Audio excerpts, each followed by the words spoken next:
Without further ado, I'd like to introduce an amazing Latina artist who was a part of Sister Underground with her sister Mariposa, who you may have heard of. Have you? Yes, absolutely. At least you know. Your 3 minutes are up. BX born and raised, doing poetry over 10 years in the game. Can you please give a warm welcome to Mellesol? Give it up!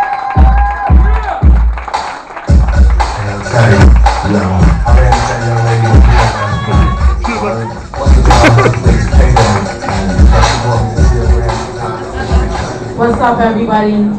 I'm in Brooklyn. That's amazing. I got no business in Brooklyn, but I'm here tonight to represent and to support this Capicu poetry movement. It is my honor, my pleasure. I want to thank Paco Swiggity and George for inviting me out here. I also want to encourage you to support our artists. I did, and so should you. Artists got to pay bills too, and you're also supporting dreams when you do that. So, you know, look out, and you got to keep supporting each other all the time. I'm going to do a couple of pieces for you. Like they said, I'm Mariposa's twin sister. We've been doing poetry. She's been doing it longer than I have, but I started doing poetry about 10 years ago publicly. We started several poetry series throughout Washington Heights, the Barrio, the Bronx, and things are coming up soon, so please be on the lookout for that. And I'm just glad to be here to share some of my poetry with you. The first piece I'm going to do is called My 12th Second. Every 12 seconds, a woman is battered by her husband or lover, and this poem is called My 12th Second. And like an electrical impulse crossing a synapse, he was on me way too fast to process anger at such high velocity, pushing me around. What the fuck is going on? Wait, stop, don't do this, please. Oh, you ain't so tough now. You ain't got such a big mouth now, do you? He said to me. Green eyes frozen, anger restricting his pupils to a pinpoint. It's hard to be rational when a wooden door is rushing toward my face as my body is hurled involuntarily through space and my lover has lost his damn mind. I can hardly breathe as my heart pounds in my gut. Boom, boom, boom. Can't scream and take a breath at the same time. It's like swallowing water, being so deep under. I don't know which way is the surface. I can hear my mind's voice muttering, this cannot be happening, this cannot be happening, this shit cannot be happening to me. But my arms are up, protecting my face, protecting my head as the room continues to shake. And he continues to shake me into silence. Over and over and over, I say his name, trying so desperately to pull him out of his rage, green eyes, empty and crazed, as he blocks the door and tells me, you ain't going nowhere. My mind accelerates, speeding through the solutions, but the wrong words must be coming out my mouth because he crossed the room like light, knocking me into a corner, hands all up in my face, hands clutching at my neck as my feet barely touch the floor.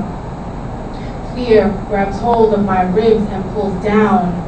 Water is coming up over my head again, and the stillness of my crumpled body contradicts my mind's frantic search for any way out, for a deep enough breath, for the calm to stop my whole spirit from shaking, for the perfect words to liberate me from this madness, for the clarity to find a way out of this, for the sense to figure how it all started in the first place, for the courage to run right through that door, for anything at all that would be big enough and heavy enough to knock his fucking head off.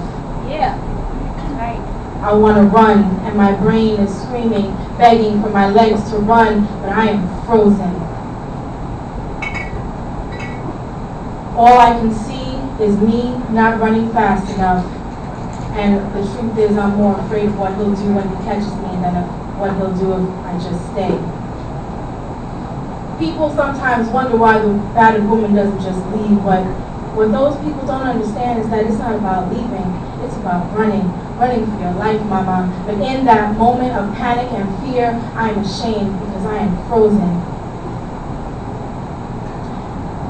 The truth is, you really don't know what you're going to do until that thing really does happen to you. And sometimes a woman has got to do what only a woman can do so that she can stand here, breathing, living, laughing, and reading this poem for you.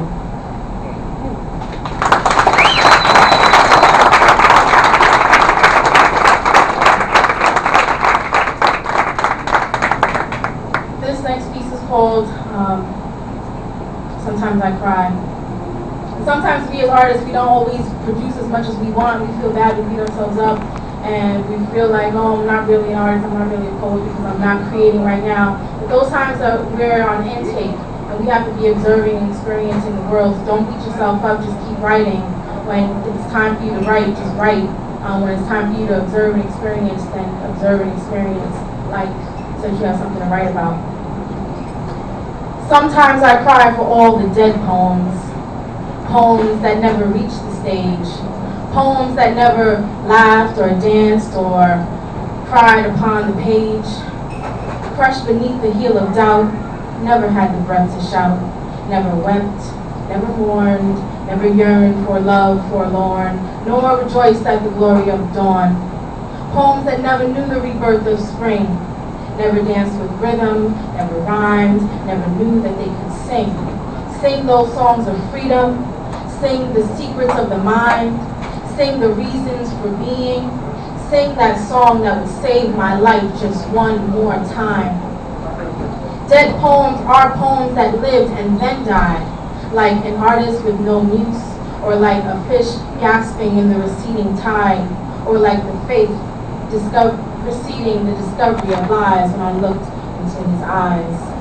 But somehow, some way, every night and every day, the light of a star long since vanished still reaches our planet and shines.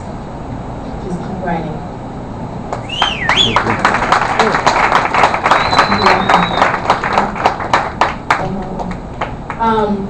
I'm a salsera. I will dance on Capicu. I will dance in the street. I will dance right here.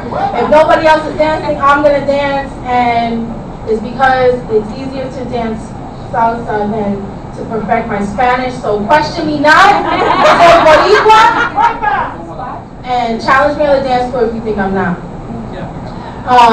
This poem is called Request.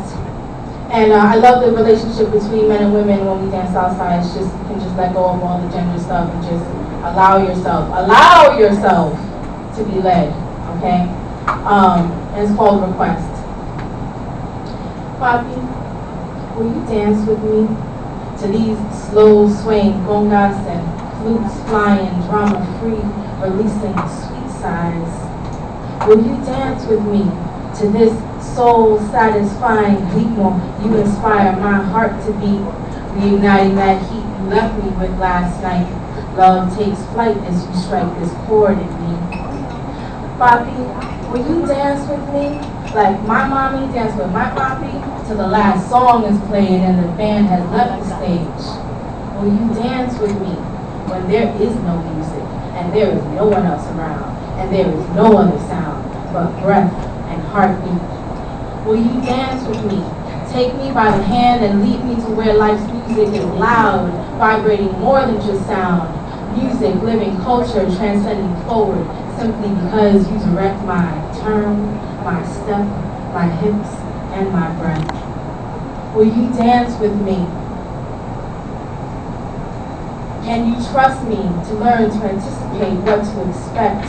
Can you part the crowd with your stride, my hand in yours, till together we arrive at the center of the dance floor, where we inspire other dancers to dance better, and the seated to arise?